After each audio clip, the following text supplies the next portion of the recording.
அனைவருக்கும் வணக்கம். Option cricket channel மூலம் உங்களை சந்திப்பதில் மிக்க மகிழ்ச்சி அடைகிறேன். நான் உங்கள் சந்தோஷ். நான் செபில் பதிவு பெற்ற பங்காளர் கிடையாது. இது பயிற்சிக்கான காணொளி. எந்த பரிந்துரையும் நாம் வழங்குவது இல்லை. இப்போ நம்மளுக்கு கிஃப்ட் நிஃப்டி பார்த்தீங்கன்னா நம்மளுக்கு 25,389 வணிகம் நடைபெறுறாங்க. அப்போ இது எப்படிப்பட்ட ஓப்பன் அப்படிங்கிறது நம்மளுக்கு முக்கியம்.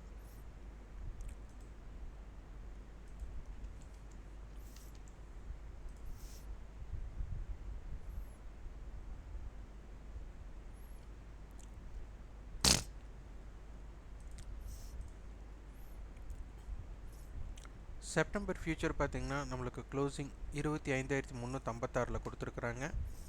இது வந்து பார்த்திங்கன்னா மந்த்லி கான்ட்ராக்டே நம்மளுக்கு வந்துட்டு ஒரு டிஸ்கவுண்டில் இருக்காங்க. அடுத்தடுத்த கான்ட்ராக்டுக்கு உண்டான ப்ரீமியம் அப்படின்னு எடுத்துக்கிட்டால் நம்மளுக்கு 100 பாயிண்ட், அதுக்கப்புறம் 100 பாயிண்ட் அடுத்தடுத்த கான்ட்ராக்ட் வந்து ப்ரீமியத்தில் இருக்கிறாங்க. இவங்க வந்து ஒரு டிஸ்கவுண்டில் இருக்காங்க.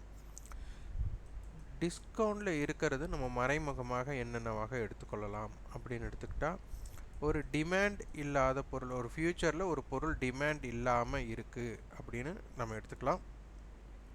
டிமாண்ட் இல்லாத பொருள் விலையேற்றம் அடைவதற்கு வாய்ப்பு இருக்கா அப்படின்னு கேட்டால் கொஞ்சம் குறைவு. ஆனால் ஏறவே கூடாது அப்படிங்கிற பொருள் இல்லை. அப்போ டிஸ்கவுண்டில் இருக்கக்கூடிய பொருள் நம்மளுக்கு ஒரு 80% ப்ராபபிலிட்டி என்னவாக இருக்குன்னா ஏறக்கு வாய்ப்பு இல்லாமல் இருக்கலாம். ஆனால் 20% நம்மளை ஏமாற்றி கொண்டு தாறுமாறாக ஏறலாம். இது ரொம்ப ரொம்ப முக்கியமான ஒன்று. சமீப காலமாக பார்த்திங்கன்னா டிஸ்கவுண்டில் இருக்கிற பொருள் ஏறாமல் இருக்குது அப்படின்னு நம்ம நினைப்போம். ஆனால் சமீப காலமாக டிஸ்கவுண்டில் இருக்கக்கூடிய பொருள் தான் ஒரு அதிக ஏற்றத்தை சந்திச்சிட்ருக்கு. அதனால் சந்தையில் இப்படி இருந்தால் இப்படி அப்படிங்கிற ப்ராபபிலிட்டி எப்படி இருக்குது அப்படிங்கிறத நீங்கள் வந்துட்டு ஆய்வுக்குட்படுத்திகிட்டே இருக்கணும். இப்போ நம்மளுக்கு வந்துட்டு நம்ம வாங்கி வச்சதுக்கப்புறம் ஒரு பொருள் ஏறலை அப்படின்னா அதற்கப்புறம் போய் பார்த்து டிஸ்கவுண்டில் இருக்கும். அப்போ டிஸ்கவுண்டில் இருக்கனால இது ஏறக்கு வாய்ப்பு குறைவு அப்படிங்கிறது நம்மளுக்கு தெரியாமல் நம்ம வாங்கி நஷ்டமாகும். ஆனால் டிஸ்கவுண்டில் இருக்குதுன்னு நினச்சிட்டு நம்மளுக்கு வாங்கறதுக்கு முற்பட மாட்டோம். ஆனால் அது நல்லா ஏறி இருக்கும். ஆனால் இந்த டிஸ்கவுண்டில் இருக்கக்கூடிய பொருள் நம்மளுக்கு ஹை ப்ராபபிலிட்டி பிரேக் அவுட் ஏதாச்சும் இருக்கா அப்படிங்கிறத பார்க்கணும். ஏன்னா அந்த பிரேக் அவுட்டில் தான் டிஸ்கவுண்டில் இருக்குது அப்படிங்கும்போது கால் ஆப்ஷனுடைய டைம் வேல்யூ என்னவாக இருக்கும் அப்படின்னா குறைவாக இருக்கும். அப்போது செல் அடித்து வச்சவங்க அதிகமாக செல் அடித்து வைக்கக்கூடிய வாய்ப்பு இருக்கும். அப்போ என்னன்னா இதோட கவரிங் அப்படிங்கிறது நடக்க தொடங்குச்சுன்னா அது மிக நீண்ட தூரத்திற்கு போகக்கூடியதாக வழிவகுக்கும். இது ரொம்ப ரொம்ப முக்கியம். அப்போது ஒரு எதிர்பார்ப்பு இல்லாத நிறுவனம் போகக்கூடாது. ஆனால் அதில் கவரிங், அதாவது பிரேக் அவுட்ஸ் அந்த மாதிரி இம்பேக்ட் பண்ணும்போது அதனுடைய தன்மை என்ன அப்படிங்கிறதை பார்த்து கொள்ள வேண்டும். அந்த பிரேக் அவுட்டோட ஸ்பீடு நம்மளுக்கு வேணும்.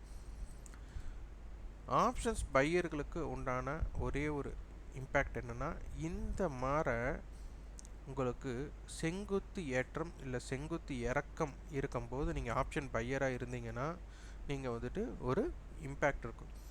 இந்த மாதிரி பக்கவாட்டு நகர்வு இருக்கக்கூடிய சந்தர்ப்பத்தில் நீங்கள் சந்தையில் ஏதேனும் வர்த்தகம் செய்ய முற்பட்டிங்கன்னா ஹை ப்ராபபிலிட்டி ஆஃப் இதில் வந்துட்டு வின்னிங் சான்ஸ் குறைவு. ஆனால் இந்த மாதிரி இடத்துல நீங்கள் 10 வர்த்தகம் பண்ணுறீங்கன்னா 2 வர்த்தகம் தான் சக்ஸஸ் பண்ணலாம், 8 வர்த்தகம் அன்சக்ஸஸ் ஆகும். ஆனால் இந்த மாதிரி வர்த்தகத்தில் 10 வர்த்தகம் நீங்கள் பண்ணுறீங்க அப்படின்னா 5 வர்த்தகம் சக்ஸஸ் ஆனாலும் சரி, 5 வர்த்தகம் ஃபெயிலியர் ஆனாலும் சரி, அந்த 5 வர்த்தகத்தோட வெற்றி வாய்ப்பு மிக அதிகமாக இருக்கக்கூடிய ப்ராபபிலிட்டியாக இருக்கும். அப்போது ஒரு விஷயம் அந்த U-turn அடிக்கக்கூடியதோ இல்லை இருக்கிற இடத்துலேருந்து உடனடியாக மேலே போகிறதோ இதோட சிம்டம்ஸை நீங்கள் என்ன பண்ணணுன்னா ஆய்வு பண்ணி ஒரு குறிப்பு எடுக்கணும். அப்போ இதில் நம்மளுக்கு மாற்றம் அடையாத ஒன்று அப்படின்னா ஒரு எஸ்டர்டே ஹையை இல்லை ஓப்பனை ப்ரீவியஸ் க்ளோஸை யாரெல்லாம் ஸ்பீடு, அந்த ஸ்பீடு இருக்கக்கூடிய இடத்துல இந்த பிரேக் அவுட்ஸ் இருக்கக்கூடிய இடமாக அமைந்துருச்சுன்னா மிக மிக தாக்கம் அதிகமாக இருக்கும் அடுத்த புறத்தில். அப்போ இதை ரொம்ப ரொம்ப முக்கியமாக நீங்கள் கவனிக்கணும்.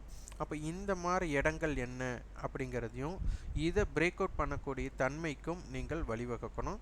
அப்போ இதில் ஓப்பன் ஸ்ட்ராட்டஜி வச்சுட்டு லோ ஹை ஸ்ட்ராட்டஜியும் நீங்கள் இன்க்ளூட் பண்ணிங்க அப்படின்னா உங்களுக்கு மிகப்பெரிய தாக்கத்தை ஏற்படுத்தணும்.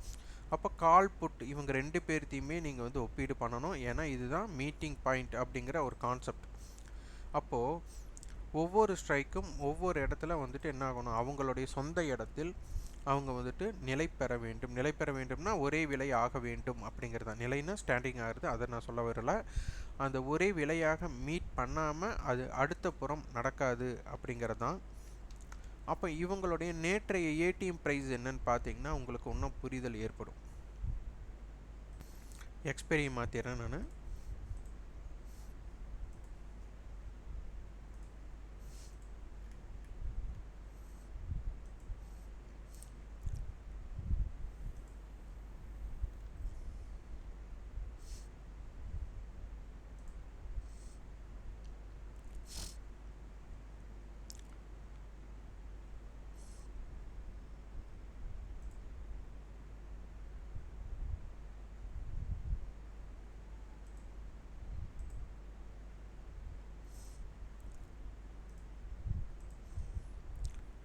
இங்கே பாருங்கள், 24,900 இதனுடைய கால் புட்டோட விலை 162லிருந்து 173க்குள்ளே இருக்காங்க. அப்போ இது என்னென்னா ஒரு 10 புள்ளி தான் வித்தியாசம். அப்போ இதோட ரேஞ்ச் என்னென்னா அட் த மணியோட ரேஞ்ச் 160 to 173 அப்படிங்கிறது இம்பேக்டட். அப்போ நேற்று நம்மளுக்கு அட் த மணி என்ன இம்பேக்ட் பண்ணியிருக்காங்க அப்படிங்கிறத பார்க்கணும். அப்போது 25,350 கொண்டு போகிறேன். நம்மளுக்கு பார்த்திங்கன்னா 140 to 162. அப்போ இங்கே வந்து 160 to 170 வச்சுருந்தவங்க இங்கே என்ன பண்ணுறாங்க, 140 to 162 வச்சுருக்காங்க. இது ஆப்ஷன்ஸ் க்ரீக்ஸோட நம்மளுக்கு அட் த மணியோட இம்பேக்ட் ஜோன். அப்போ இந்த ஆப்ஷன்ஸ் க்ரீக்ஸ் எல்லாம் யார் வந்து ஆய்வு பண்ணணும்னு நினைக்கிறீங்களோ இதுதான் ஒரு துவக்க புள்ளி. அட் த மணி ப்ரைஸ் எந்த ரேட்டில் மீட் பண்ணுறாங்க அப்படின்னா அந்த அட் த மணி தான் எல்லா இடத்துலையும் மீட் பண்ணுவாங்க அப்படிங்கிற நம்ம வந்துட்டு ஒரு எடுத்துக்காட்டாக நம்ம எடுத்துக்கணும். ஏன்னா ஆப்ஷன் செயின் அதன் வகையில் தான் அமைப்பு நடைபெற்றிருக்கு. அப்போ இதில் வந்துட்டு என்ன டிமாண்ட் இருந்தாலும் சரி, என்ன சப்ளை இருந்தாலும் சரி, இது வந்துட்டு இப்படி தான் இருக்கணும் அப்படிங்கிற ஒரு கால்குலேஷன்ஸ் இருக்குது. அப்போ அதனை நீங்கள் எளிதாக புரிந்து கொண்டு அதற்கு தகுந்த மாதிரி அப்போது அட் த மணி என்ன ஆகணும், எக்ஸ்பைரியில் அட் த மணி என்ன ஆகணும், இப்போ 140 to 162 இருப்பாங்க, எக்ஸ்பைரியில் 0 ஆகணும். இதுதான் லாஜிக். ஆனால் இந்த ஸ்ட்ரைக்கு 0 ஆகும் நான் சொல்ல வரல, அட் த மணியாக இருக்கிற ஸ்ட்ரைக். அப்போ அட் த மணி இருக்கிற ஸ்ட்ரைக்குக்கு என்னென்ன இம்பேக்ட் இருக்கும் அப்படிங்கிறதை நீங்கள் எளிதாக புரிந்து கொள்ள வேண்டும். அப்போ 25,350 அப்படின்னு எடுத்துக்கிட்டால் கால் ஆப்ஷன் 140 ரூபா. அப்போ 25,490. இவங்க வந்து 160 ரூபா. 25,290. 25,350 புட்டோடது 410 ரூபா ஹை அப்படின்னு எடுத்துக்கிட்டால் 400ன்னு எடுத்துக்கிட்டால் 24,950. இவங்க வந்துட்டு 200 ரூபாய் அப்படின்னு எடுத்துக்கிட்டால் 25,550. இதுதான் ஒரு இம்பேக்ட் ஜோனாக இருக்க போகுது. இந்த ரெண்டு பிரீமியத்தை ஆட் பண்ணால் நம்மளுக்கு ஒரு 300 புள்ளிகள் வருது. அப்போ 25,650. அதே மாதிரி நம்மளுக்கு இந்த பக்கம் வந்துட்டு அதே 300 புள்ளிகளை கழித்தால் 25,050. அப்போ இதுதான் ஒரு இம்பேக்ட் ஜோன். இதில் வந்துட்டு 25,050 சரி 350 அப்படிங்கிறது நடுநிலையாக இருக்க போகிறது. இதற்கு வச்சு ஒரு ஸ்ட்ராட்டஜி. அப்போ இது எஸ்டர்டே ஹை, இதை எஸ்டர்டே லோவை இம்பேக்ட் பண்ணி நம்ம பண்ணணும். அப்போ ஓப்பன் ஸ்ட்ராட்டஜி எப்படி இருக்குது, ஃப்ளாட் ஓப்பனாக இருக்கா, எப்படி இருக்குது அப்படிங்கிறதை பார்த்து நீங்கள் அதில் முடிவு செய்ய வேண்டும். இது ரொம்ப ரொம்ப முக்கியமான ஒன்று. இம்ப்ளைடு வாலிட்டி எப்படி இருக்குன்னு பார்க்கணும். இம்ப்ளைடு வாலிட்டி பார்த்திங்கன்னா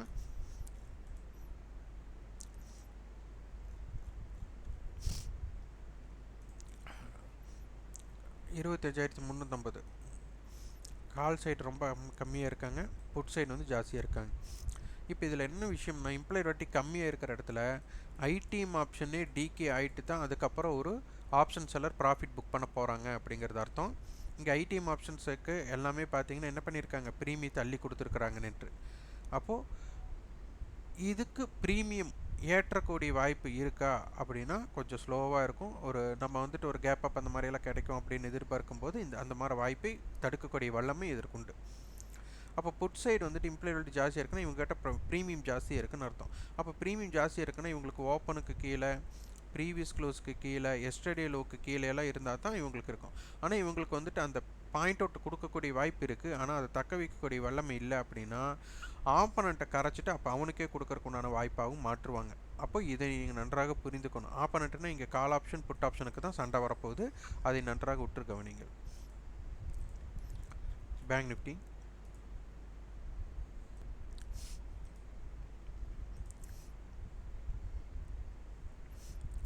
பேங்க் நிஃப்டி நேற்று நல்ல ஒரு 600-700 பாயிண்ட்ஸ் ஏறக்கூடிய வாய்ப்பாக அமைஞ்சிருக்கு. இதில் பார்த்தீங்கன்னா 51-200 கால் மார்க்கெட் வந்துட்டு 52,000க்கு அருகே வந்தாச்சு. ஆனால் 51-200 கால் 200 போட்டு தான் ஸ்ட்ரேடெல்லாம் பண்ணியிருக்காங்க. 51-200 படி அவங்களுடைய ப்ரீவியஸ் க்ளோஸ் 293. அப்போ 51,493 அப்படிங்கிற இடம் 444னா 50,400ன்னு வச்சுட்டா 50,800.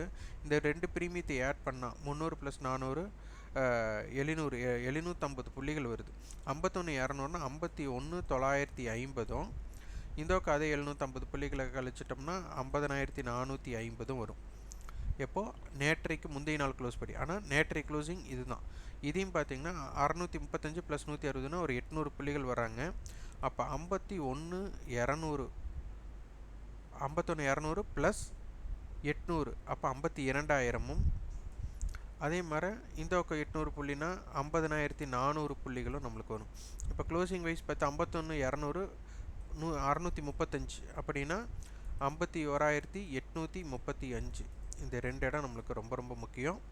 அப்போது 51,835ம் 52,000ம் என்ன நடக்கிறாங்க அப்படிங்கிறதா ரொம்ப ரொம்ப முக்கியம். அதுக்கப்புறம் ஒரு ஸ்ட்ராடல் பார்த்தீங்கன்னா 51,500 கால் 51,500 கால் 300 கால் 51,000 போட்டு 51,300 போட்டு 52,000 கால் அப்படி கொடுத்துருக்காங்க. க்ளோசிங் வைஸ் நம்மளுக்கு என்ன நடந்திருக்கு அப்படிங்கிறத பார்க்கணும்.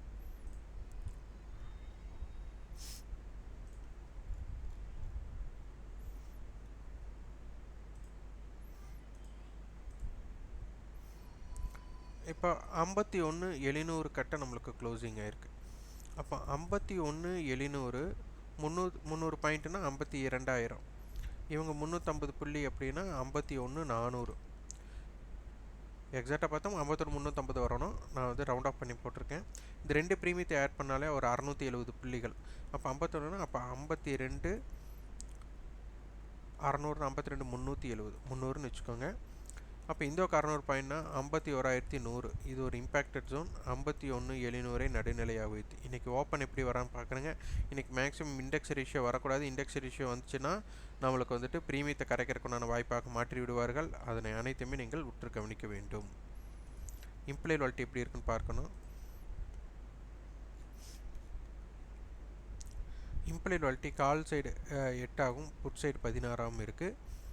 அப்போ இந்த மாதிரி சமயங்களில் இன்றைக்கி வந்துட்டு ஓப்பனுக்கு மேலே லோ அமைஞ்சு அதே மாதிரி வந்துட்டு ஹையை பிரேக் பண்ணதுக்கப்புறம் ஓப்பனுக்கு மேலே ப்ரீவியஸ் க்ளோஸ்க்கு மேலே எல்லாம் இருந்தால் மட்டும் ஒரு ஸ்லோ டவுனாக இந்த நேற்றைய ஹையை தகுந்த ஸ்லோ டவுனாக ஏறக்கூடிய வாய்ப்பாக அமையலாம். ஆனால் இண்டெக்ஸ் ரேஷியோ அமைஞ்சு இந்த மாதிரி ஓப்பன்லேருந்து மார்க்கெட் வந்துட்டு ப்ரீவியஸ் க்ளோஸ் எல்லாமே மாறி மாறி அமைஞ்சது அப்படின்னா ப்ரீமியத்தை கரைக்கிறதுக்குண்டான மொமெண்டம் பண்ணிவிடுவாங்க. அதனால் வந்துட்டு ஆப்ஷன்ஸ் பையர்ஸ் கொஞ்சம் ஜாக்கிரதையாக இருக்க வேண்டிய கட்டாயத்தில் இருப்பாங்க. இது நன்றாக உற்று கவனிங்கள். இந்த காணொலி உங்களுக்கு பயனுள்ளதாக இருந்தால் லைக் பண்ணுங்கள், ஷேர் பண்ணுங்கள், சப்ஸ்கிரைப். கண்டிப்பாக உங்கள் ஃபீட்பேக் கமெண்ட் பாக்ஸில் பதிவு பண்ணுங்கள். நன்றி, வணக்கம்.